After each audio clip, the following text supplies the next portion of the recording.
Today on the podcast, we are talking to Mike Szukhent. He is the president of Michigan Festivals and Events, which means we are talking about events that are back.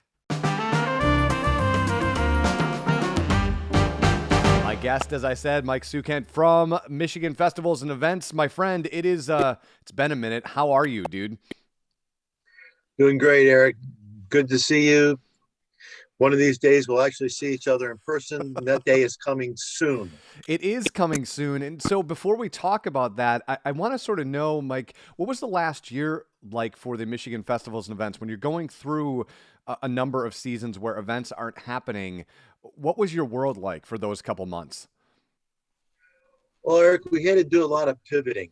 I know that was a buzzword for 2020. Some people are sick and tired of it, but really, that's truly what we've had to do. We had to reinvent ourselves. We had to reinvent what our purpose was and what we could bring to our membership. And part of that was advocacy.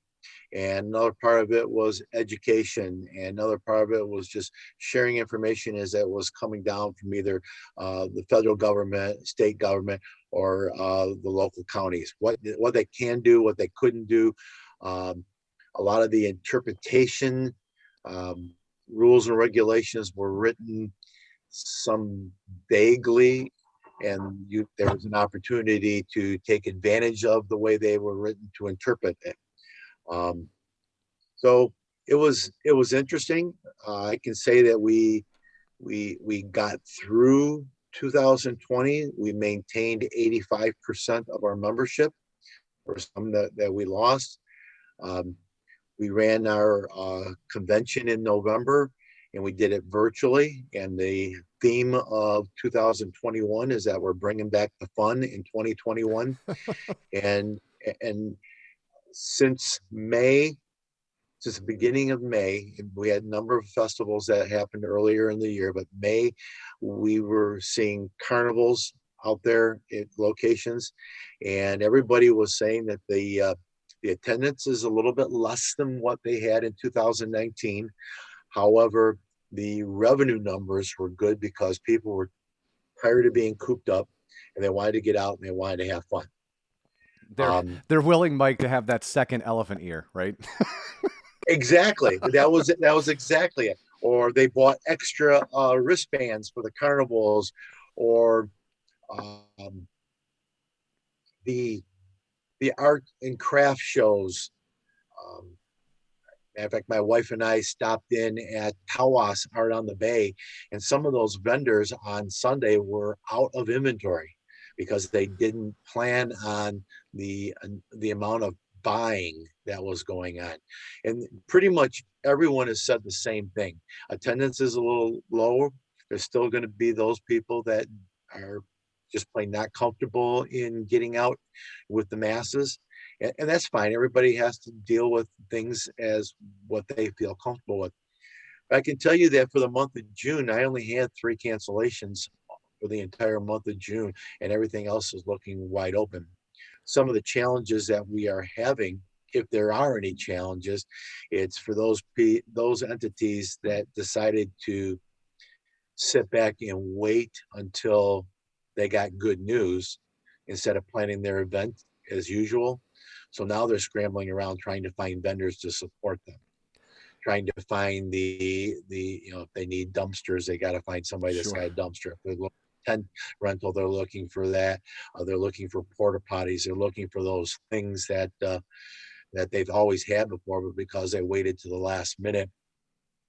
I told everybody, you need to have 3 plans. You need to have your A plan, your B plan, and your C plan. And C stands for cancellation, but you still need to plan that. But if you don't plan it, you're going to be behind the 8 ball. And there are some people that are behind the 8 ball. But I can tell you right now, it is optimistic. People are excited. There is festivals and events going on. Most of our carnivals are booked every single weekend through the month of September.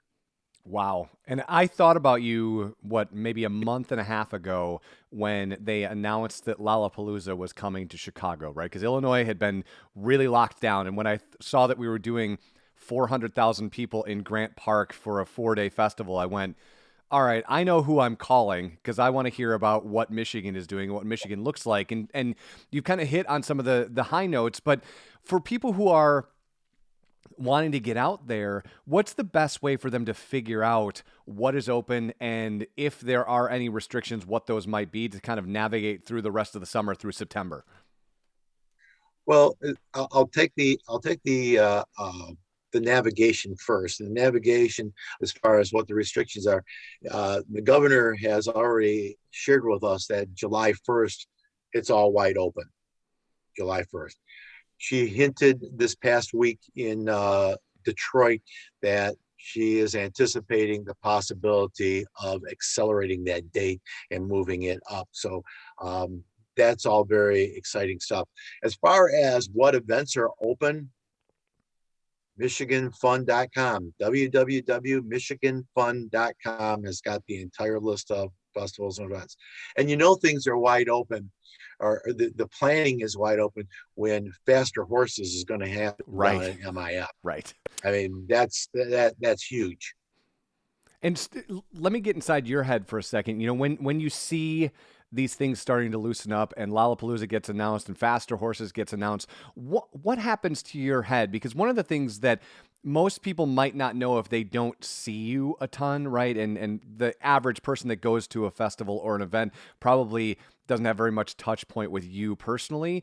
But over the last 14 months, I've been amazed that you have been the calm waters, absolutely positive this entire time. And so when you finally get to during all the chaos, when you are calm and still waters, and you finally get to the point where we're doing Faster Horses, what's going on in Mike's head when that happens? Like, how excited are you, and what happened at that moment? Well, obviously, Eric, we're very excited about what's going on. We're excited to get back into the groove. Part of what we were doing for advocacy those past 14 months was uh, in taking advantage of some of the challenges which created Zoom and made it a popular word.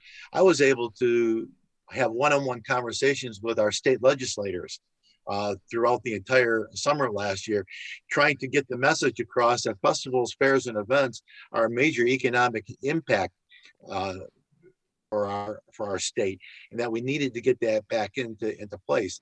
Now, these festivals and events that are going on right now, and we're so happy that they're going on, but there's still challenges. And right now, it's the workers. You Sure. know, everybody is having troubles finding workers. Some, as I said, all the carnivals are operating, but there's going to be that one or two rides that they're not going to be able to bring because they don't have someone to operate that, or they don't have that food wagon, or we were talking about the vendors with the tents and the porta potties, stuff like that. They got the same problem. So as soon as we can get past this a shortage of workforce, it'll be full steam ahead. Will things go back to what we were accustomed to in 2019? I'm hoping the numbers get back there, but as far as the way that we all operate, we had to pivot or take another look at the way we all do our business or our event, and we might have to tweak a few things. I think there's going to be I think that virtual aspect is be around for a while. Um, it, the problem with the virtual is it doesn't have the economic impact. I mean, Right. when you have Flint, Michigan, have 100,000 people show up for the Crim Festival of Races, you can guarantee that the stores, the restaurants, the bars, the donut shops, coffee shops, they're all making big money that week of the Crim Festival races. To do that race virtually, it's a ghost town. So we have to get back to being in person, not just for the festivals and events, but for the communities in which those festivals and events reside. Absolutely. Mike, you are doing amazing work over at the Michigan Festivals and Events. One more time, if people want to find you guys online, where do they do that? www.michiganfun.com. All right, my friend. Have a great week. Thanks for checking in. Thanks, Eric. Take care.